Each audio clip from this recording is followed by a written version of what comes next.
जो है गठन की गई थी, तो वो संविधान सभा के विषय में हम इसके पहले, इस वीडियो के पहले जो है कांग्रेस की विशेषज्ञ समिति पढ़ाए थे। अब इसके बाद जो है आपका ये नेक्स्ट पैराग्राफ आता है कि संविधान सभा की क्या बुराइयां थी, उसके विषय में आपको इस वीडियो में प्रकाश मिलेगा। तो मैं अपना बहुमूल्य समय देकर के आपको बार बार कहता हूं कि आप लोग 8 से 9-10 घंटे पढ़ें, और मैं भी इसमें कुछ आप लोगों को मदद करता हूं, इसका भी सहारा लें। तो आपको चाहिएगा तो इस IAS के मुकाम पर पहुंच जाइएगा।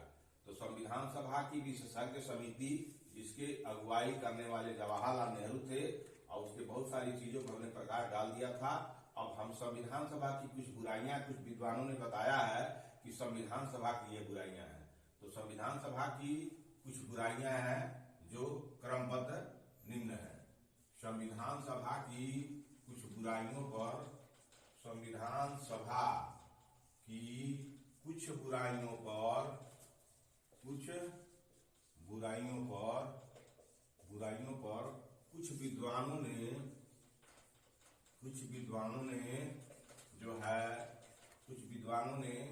क्रमबद्ध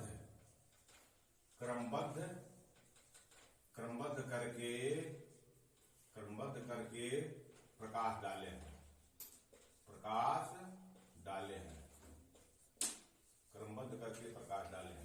वैसे आप जान जाइए कि कोई भी कितना हो अच्छा आदमी हो, उसमें कुछ बुराइयां भी होती हैं। तो जब किसी भी चीज में अच्छाई भी होती है तो बुराई भी होती है। तो यह जो है यूनिवर्सल ट्रूथ है कि अच्छा के साथ बुरा रहता है, तभी अच्छाई के विषय में आप जानते हैं। अगर बुराई ना हो तो अच्छाई को जान नहीं पाइएगा। केवल अच्छा ही अच्छा रहे तो वह उसका अस्तित्व रह ही नहीं सकता है। इसलिए संविधान सभा में कुछ जो बुराइयां थी, उस बुराइयों पर प्रकाश जो विद्वानों ने डाले हैं, तो उसके विषय में पहला जो है उसकी आलोचना है कि संविधान सभा की पहली आलोचना है, यह प्रतिनिधि निकाय नहीं थी। यह प्रतिनिधि निकाय नहीं थी। यह प्रतिनिधि निकाय नहीं थी। यह प्रतिनिधि निकाय नहीं थी। पहली आलोचना, यह प्रतिनिधि निकाय नहीं थी। तो संविधान सभा की पहली आलोचना क्या है? यह प्रतिनिधि निकाय नहीं थी। क्यों नहीं प्रतिनिधि निकाय थी, इसके विषय में हम आपको बता रहे हैं। आलोचकों ने यह अपनी बात कही है, आलोचकों ने अपनी बात कही है कि संविधान सभा प्रतिनिधि सभा नहीं थी। संविधान सभा प्रतिनिधि सभा नहीं थी। प्रतिनिधि सभा नहीं थी। संविधान सभा प्रतिनिधि सभा नहीं थी, क्योंकि इसके सदस्यों का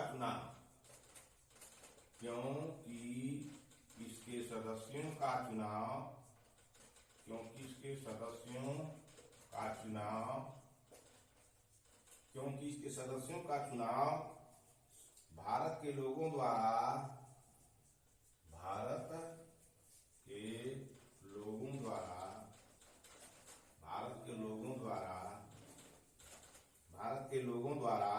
व्यस्क मताधिकार के आधार पर नहीं हुआ था। लोगों द्वारा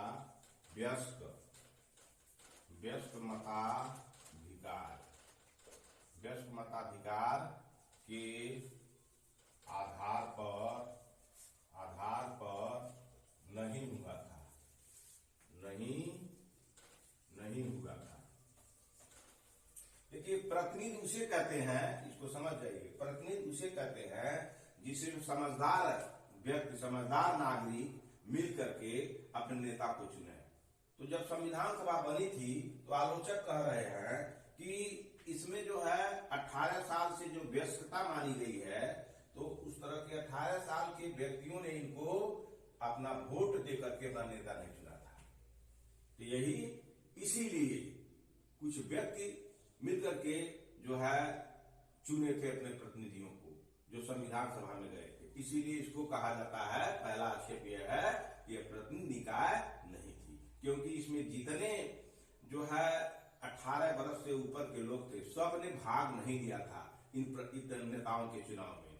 तो इसीलिए इसे प्रतिनिधि सभा नहीं कहने का आक्षेप किसने लगाया है? कुछ विद्वानों ने लगाया है। तो आइए, यह प्रतिनिधि निकाय नहीं थी। तो ये अपने दिमाग में बैठा लीजिएगा कि यह प्रतिनिधि निकाय नहीं थी, पहला आलोचना है। तो आइए, अब दूसरी आलोचना क्या है? पहली आलोचना तो हो गई कि यह प्रतिनिधि निकाय नहीं थी। अब आइए, दूसरी आलोचना क्या है? अब दूसरी आलोचना क्या है? दूसरी आलोचना यह है, संप्रभुता का अभाव था। संप्रभुता संप्रभुता संप्रभुता का अभाव था। संप्रभुता का अभाव था। संप्रभुता का अभाव था। संप्रभुता का अभाव था। आलोचकों का कहना है कि संविधान जो है, आलोचकों का कहना है, आलोचकों का कहना है कि संविधान, आलोचकों का कहना है कि संविधान सभा एक संप्रभु निकाय नहीं थी। संविधान सभा एक संप्रभु संप्रभु निकाय नहीं थी। संप्रभु निकाय नहीं थी। इसका निर्माण ब्रिटिश सरकार, इसका निर्माण ब्रिटिश सरकार, इसका निर्माण ब्रिटिश सरकार के प्रस्तावों के आधार पर हुआ था। के प्रस्तावों के आधार पर हुआ था। इसका निर्माण जो है ब्रिटिश सरकार के प्रस्तावों के आधार पर हुआ था। यह भी कहा जाता है कि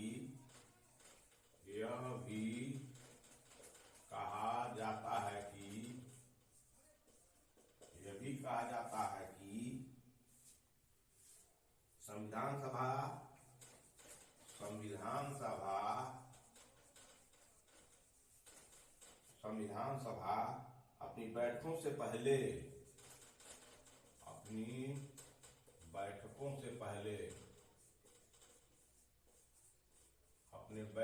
पहले ब्रिटिश सरकार से इजाजत लेती थी। बैठकों से पहले ब्रिटिश सरकार से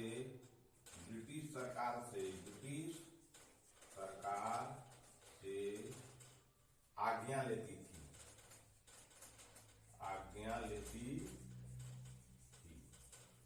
तो संप्रभुता का मतलब ये होता है कि वह पावर, वह शक्तियां, सॉवरेन जिसको अंग्रेजी में कहते हैं, सॉवरेनिटी जिसे कहते हैं, वह शक्तियां जो किसी के मोहताज न हो, उस देश की शक्तियां जो किसी के मोहताज न हो।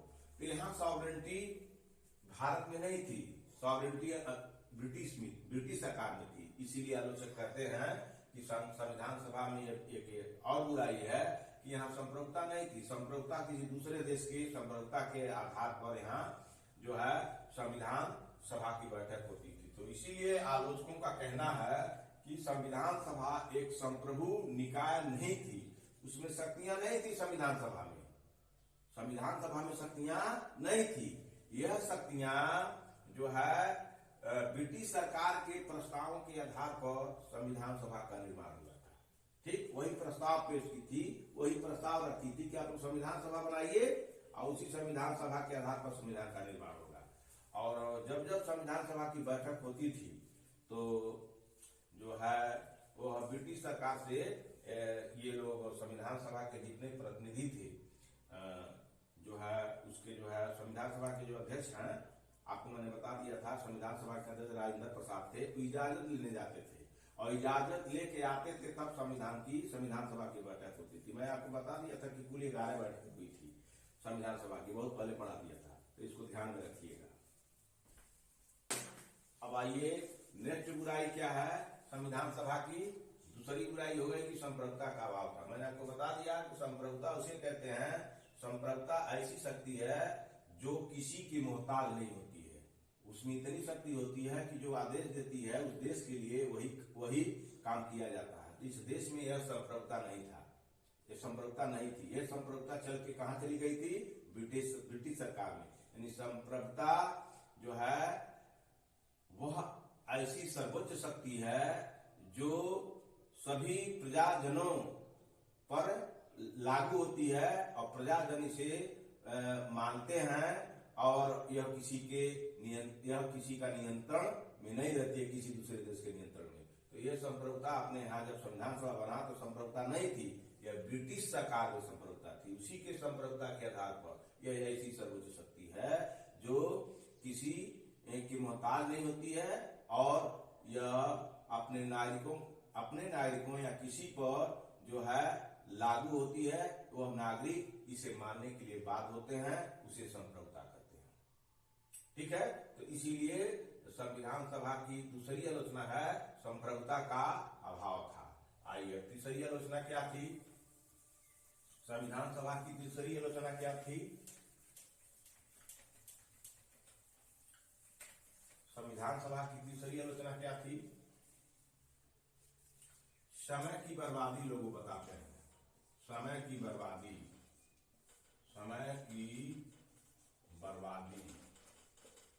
ये जो आलोचक हैं ये कहते हैं जो संविधान सभा थी वह समय की बहुत बर्बादी की थी। कैसे की थी? आलोचकों ने संविधान सभा ने इस निर्माण में जरूरत से कहीं ज्यादा समय लिया।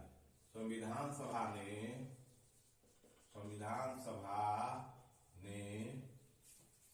जरूरत से ज्यादा समय लिया। संविधान सभा ने जरूरत से ज्यादा समय लिया, तो जितना जरूरत चाहिए। जैसे संविधान बना तो 2 वर्ष 11 महीने 18 दिन में संविधान बन के पूरा तैयार हुआ ना। तो ये संविधान सभा जो थी ये मतलब बहुत ज्यादा समय लिया और समय को बर्बाद किया। नहीं, हमारा संविधान और कम समय में बन गया होता। इसीलिए इन्होंने कहा है आलोचकों ने कि समय की बर्बादी थी और समय बहुत मूल्यवान होता है। इस समय को संविधान सभा ने नहीं समझा बुझा जिसमें राजेंद्र से लेकर जितने लोग हैं। ठीक है, तो ये समय की बर्बादी थी और ये जरूरत से ज्यादा समय ले लिया। अगर ये संविधान सभा समय की बर्बादी नहीं लिया होता तो संविधान सभा 2 वर्ष 11 महीना 18 दिन से कम ही में संविधान बन गया होता। उन्होंने कहा कि अमेरिका के संविधान के निर्माताओं ने, आलोचकों का कहना है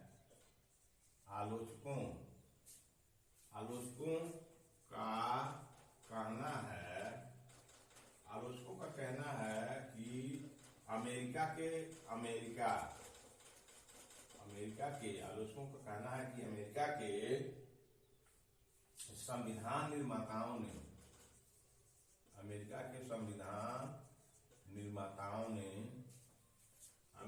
संविधान निर्माताओं ने अमेरिका के संविधान निर्माताओं ने मात्र 4 माह में अपना काम पूरा कर लिया था। मात्र 4 माह में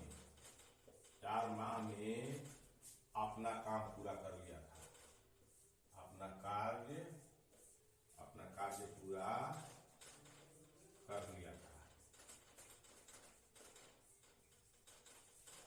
पूरा कर लिया था।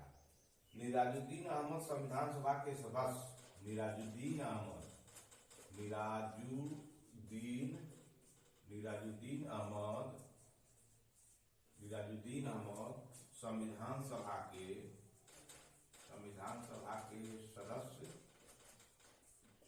सभा के सदस्य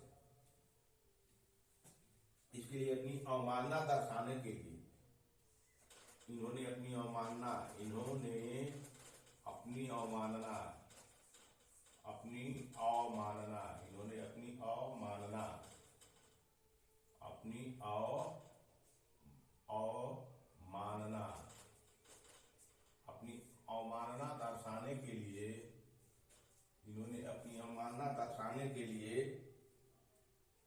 प्रारूप समिति हेतु एक नया नाम गढ़ा था।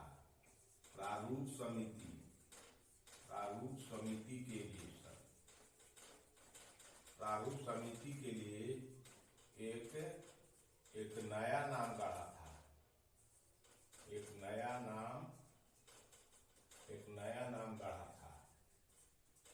नाम गढ़ा था। उनने इसे अपवहन समिति कहा था। इन्होंने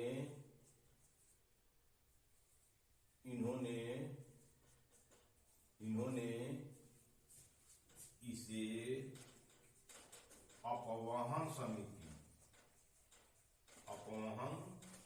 कहा था। अपवहन समिति कहा था। तो आप समझ जाइए समय की बर्बादी। अगर भारत के लोग या संविधान सभा में लोग अगर साफ दिल के होते तो इतना माथा पच्ची संविधान सभा में नहीं हुआ था। साफ जो सही था उस पर डिसीजन लिए होते और जो है डिसीजन लेकर के संविधान का निर्माण शुरू कर दिए होते।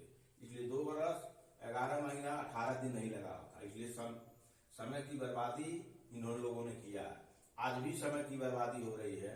समय के वैल्यू को कोई समझ नहीं रहा है। जो संविधान कह रहा है उसके अनुसार काम नहीं लोग कर रहे हैं। आगे मैं आपको पढ़ाऊंगा जो है राजनीति विज्ञान के अध्ययन के जो है स्ट्रक्चर एंड फंक्शनल अप्रोच, संरचनात्मक और प्रकार्यात्मक दृष्टिकोण में आपको पढ़ाऊंगा। उसमें सारी बातें आपको आ जाएगी। तो समय की बर्बादी जो है संविधान सभा, जितने आलोचक हैं, संविधान सभा ने जरूरत से ज्यादा समय लिया।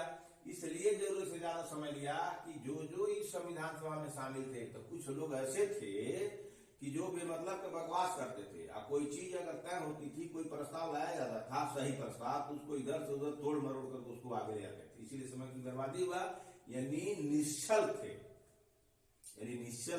यानी एक्चुअल विल वाले थे, यथार्थवादी दिमाग के थे। यानी कहाँ एक वर्ग का विशेष एक वर्ग का जो है हित हो और मैक्सिमम वर्गों का अहित हो, इसी पर उनका ध्यान जाता था। इसीलिए समय की बर्बादी की। तो संविधान सभा ने जरूरत से ज्यादा समय लिया। और आलोचकों का कहना है कि अमेरिका के संविधान, वो कहते हैं कि अमेरिका कैसा देश है कि जहां मात्र 4 महीना में अपना कार्य पूरा कर लिया। संविधान का कार्य 4 माह में संविधान बना लिया। और निराजुद्दीन अहमद जो संविधान सभा के सदस्य थे, इन्होंने अपनी अवमानना मानो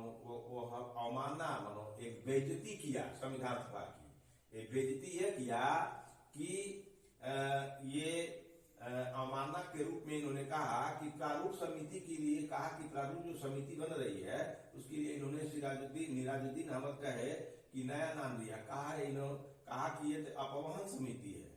क्या कहा? अपवहन समिति। माने नहीं, वहन मनो ये ऐसा समिति है जिसकी कोई बहुत ज्यादा खास जरूरत नहीं है, लेकिन इसका आलोचना के रूप में ये प्रारूप समिति को अपवहन नाम दिया। अगर पूछ दिया जाए कि संविधान सभा के प्रारूप समिति के लिए किसने अपवहन समिति कहा था, तो आप निराजुद्दीन अहमद का नाम लीजिएगा। निराजुद्दीन अहमद एक आलोचक थे, वह संविधान सभा के सदस्य थे। तो यही बात है, समय की बर्बादी थी। इन लोगों ने आपस में हमेशा क्रॉस क्वेश्चन किया करते थे संविधान सभा में। जितने जीत के आए थे, जितने राज्य थे उस समय ब्रिटिश राज्यों के तरफ से, उस राज्यों के तरफ से जो जीत के आए थे, वो हमेशा जो है आपस में क्रॉस क्वेश्चन किया करते थे। तो हमेशा क्रॉस क्वेश्चन से तो कोई समय उपयोग में नहीं आता है, वो बर्बाद ही होता है। तो ऐसे ही हुआ। तो आइए अब हम चलते हैं, चौथा क्या आलोचना है इसके विषय में कुछ विद्वानों ने बताया। तो अपवहन समिति के विषय में आप जानिएगा किसने अपवहन समिति कहा अवमानना दर्शाते हुए। निराजुद्दीन अहमद, ये कौन थे? संविधान सभा के सदस्य थे। तो आइए चौथा आलोचना क्या है इसके विषय में भी आप जानिए कि किस तरह की आलोचना हुई थी संविधान सभा पर। तो संविधान सभा पर चौथी आलोचना ये है, कांग्रेस का प्रभुत्व था। कांग्रेस का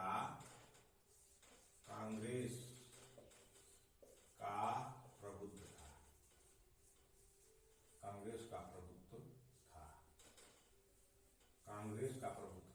ये बात सही है, इसमें कहीं डाउट नहीं है। जो कांग्रेस, भारतीय राष्ट्रीय कांग्रेस बनी थी, तो वो कांग्रेस अब कांग्रेस पार्टी के रूप में बन गई और वही कांग्रेस का प्रभुत्व था। प्रभुत्व माने बोलबाला था। कांग्रेस जो चाहती थी, मतलब कांग्रेस के जो लीडर थे जवाहरलाल नेहरू और उनके सदस्य, उनके साथ जो इर्द गिर्द रहते थे, महात्मा गांधी वगैरह, उनका बोलबाला था। तो आलोचकों का आरोप है संविधान सभा में कांग्रेसियों का प्रभुत्व था। ब्रिटेन के संविधान विशेषज्ञ, ब्रिटेन के संविधान के ब्रिटेन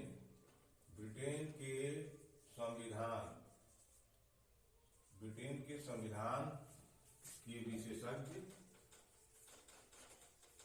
ब्रिटेन के संविधान के विशेषज्ञ ग्रेनविले ऑस्टिन,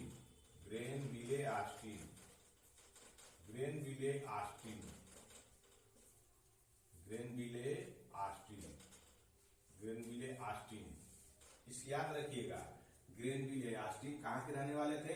तो ब्रिटेन के रहने वाले थे। इन्होंने कहा था संविधान सभा एक दलीय देश का एक दलीय निकाय है। संविधान सभा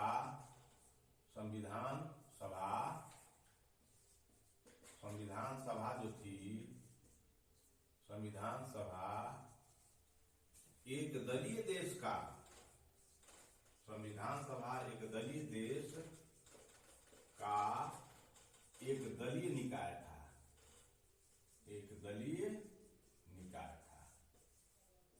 संविधान सभा एक दलीय देश का एक दलीय निकाय था। इस चीज को याद रखिएगा। ग्रेनविले ऑस्टिन ने कहा था संविधान सभा पर आलोचना करते हुए, कटाक्ष करते हुए, इसमें दूसरे लोगों की भागीदारी नहीं थी।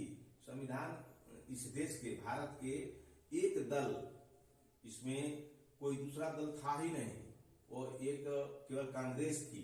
तो इसीलिए उन्होंने कटाक्ष किया है ग्रेनविले कि वो कांग्रेस थी, वह एक दल भी थी और भारत एक देश था, तो इस देश का मात्र एक ही दल था, उसी की निकाय थी संविधान सभा।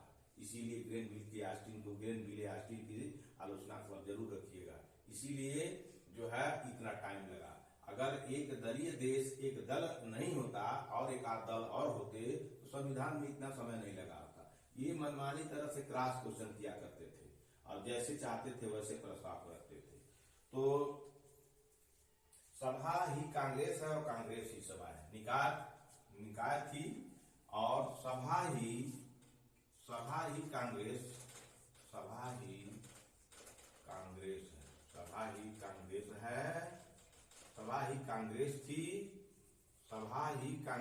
थी और कांग्रेस ही सभा थी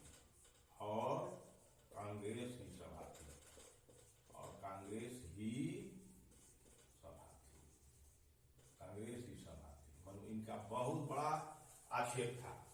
तो यानी कहने का मतलब कोई दल था ही नहीं, कांग्रेस का प्रभुत्व था।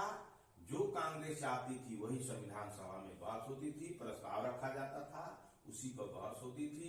इसीलिए ग्रेनविले ऑस्टिन ने कहा था संविधान सभा एक दलीय देश का एक दलीय निकाय थी और संविधान ही कांग्रेस थी और कांग्रेस ही संविधान सभा थी। ठीक है, तो ये चौथा आलोचना है। और ग्रेनविले ऑस्टिन की आलोचना को आप भूलिएगा नहीं। ये चिंतन करने की चीज है। ये केवल 1 घंटा आधा घंटा लेक्चर दे देने से ही नहीं हो जाएगा, इसको समझने वाली चीज है। क्यों ग्रेनविले ऑस्टिन ने कहा कि संविधान सभा एक दलीय देश का एक दलीय निकाय थी और सभा ही कांग्रेस थी और कांग्रेस ही संविधान सभा थी? ये क्यों कहा? यह दर्शन की चीज है, इस पर PhD किया जा सकता है, इस पर किताबें लिखी जा सकती है भारत के परिप्रेक्ष्य में। इसलिए मैं आपको यहाँ फोकस दे दिया। इतनी ही काफी है इसकी आलोचना में। अगर आप समझदार होंगे, आप लोग पढ़ने लिखने वाले होंगे, तो इस पर एस्से भी लिख सकते हैं। और यहाँ अगर कोई राजनीतिक व्यक्ति है तो इस पर भी अपना बहुत बड़ा स्पीच भी दे सकता है। कोई नागरिक इसको समझना चाहे तो समझ सकता है, कोई समाजवादी चाहे तो इसको समझ सकता है। और यही इसकी सबसे बड़ी बुराई थी कि एक दलीय देश की एक दलीय निकाय थी और कांग्रेस ही संविधान सभा थी, संविधान सभा ही कांग्रेस थी। मैं आपको एक ऑफिसर बनाने के लिए पढ़ा रहा हूं कि आप इस पर फोकस मारिए और इसको बढ़िया से समझिए एक एक शब्द पर, और पढ़ करके जब इसको आप पढ़ लीजिएगा तो आपके दिमाग खुल जाएंगे। आप खुल जाएंगे तो जिस तरह का वो सवाल पूछेगा एग्जामिनर, संघ लोक सेवा आयोग का, कोई संघ लोक सेवा आयोग का जो एग्जामिनर होता है कोई बहुत बड़ा पंडित थोड़े होता है, इन्हीं सब किताबों से पढ़ करके आपके सवाल को पूछता है इधर से उधर घुमा फिरा करके। और आप जो घुमा फिरा के भी आप अगर नहीं पढ़ते हैं तो आप फंस जाते हैं। और जब इसी चीज को घुमा फिरा के पढ़िएगा तो आप कहीं नहीं फंसिएगा। वो सवाल पूछेगा और आप उसका जवाब बढ़िया से दीजिएगा। जैसे इसी उदाहरण में लीजिए, कांग्रेस का प्रभुत्व था, तो कांग्रेस का प्रभुत्व माने एक ही दल था, तो एक ही दल था और भारत में कोई दूसरा दल था ही नहीं। जब भारत में कोई दूसरा दल था ही नहीं तो आप समझ जाइए कि संविधान सभा पर क्या आप बीती होगी। ठीक है, तो इस पर आप राष्ट्रीय स्तर पर सोचिएगा, समझिएगा। नागरिकों के अधिकार कर्तव्य जितने हैं वो सब इसी में निहित हैं, तो इसको आप समझिएगा तो आप बहुत बड़ा सवाल लिख सकते हैं। आइए अब नेक्स्ट आलोचना क्या है उस पर चलते हैं।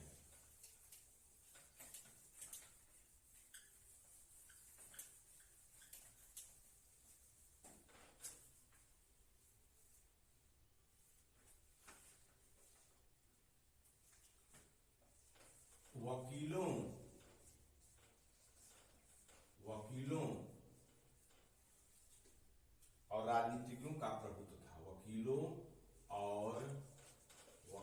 और राजनीतिज्ञों का प्रभुत्व था। राजनीतिज्ञों का प्रभुत्व था।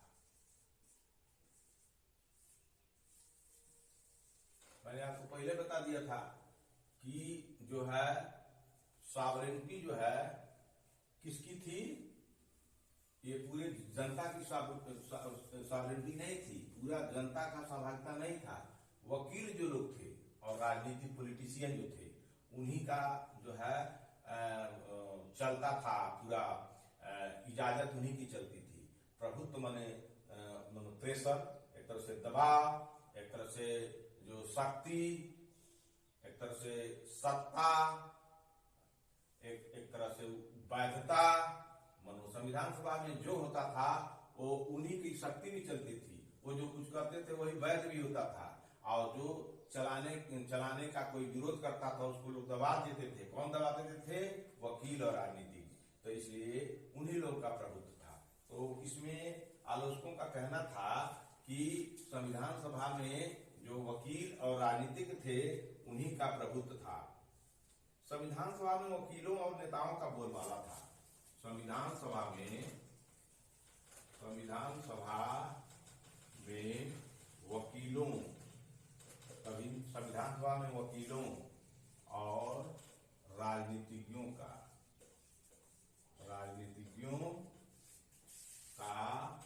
बोलबाला था। संविधान सभा में किसका बोलबाला था? वकील और राजनीतिज्ञों का। जो बुर्बक लोग थे, जो मूर्ख लोग थे, जो अनपढ़ लोग थे, वो संविधान सभा में उनके कोनो नेता गए ही नहीं थे। कौन वकील गया था, कौन जो राजनीति करता था, जो होशियार था, जिसके पास धन दौलत था, उसी को किसी तरह से छल कपट से चुनवा लिया था और चुन के वहां गया था। जो बुर्बक लोग थे, किसी भी जाति, किसी भी धर्म, किसी मजहब के लोग थे, वो तो गांव में रहते थे। इसीलिए कहा गया है जो है संविधान सभा में वकील और राजनीतिक ही पहुंचे थे, उन्हीं का बोलबाला था। वही लोग जो कहते थे उन्हीं पर हाँ होता था। तो उन्हें कहा कि समाज के अन्य वर्गों का पर्याप्त प्रतिनिधित्व नहीं मिला। तो मैं आपको पहले बता दिया कि समाज के अन्य वर्गों का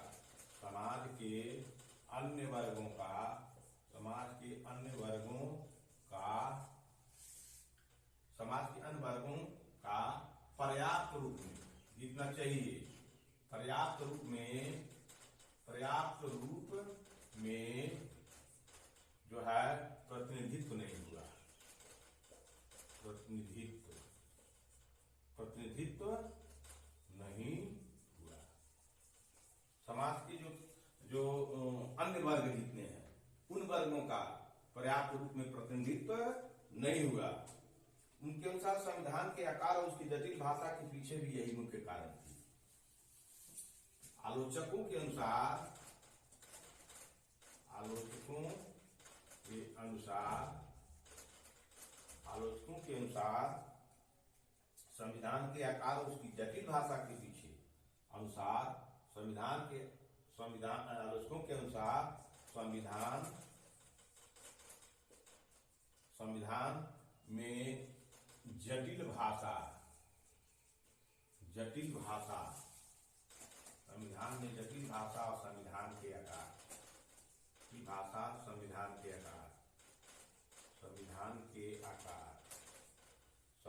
के आकार के पीछे भी यही मुख्य कारण थे। ये पीछे भी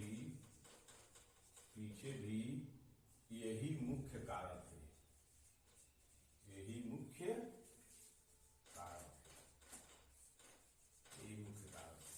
तो संविधान सभा जब बनी तो पहले ही आप देख लीजिए, वकील और राजनीतिज्ञ का प्रभुत्व था, बोलबाला था। वो जो कहते थे वही होता था।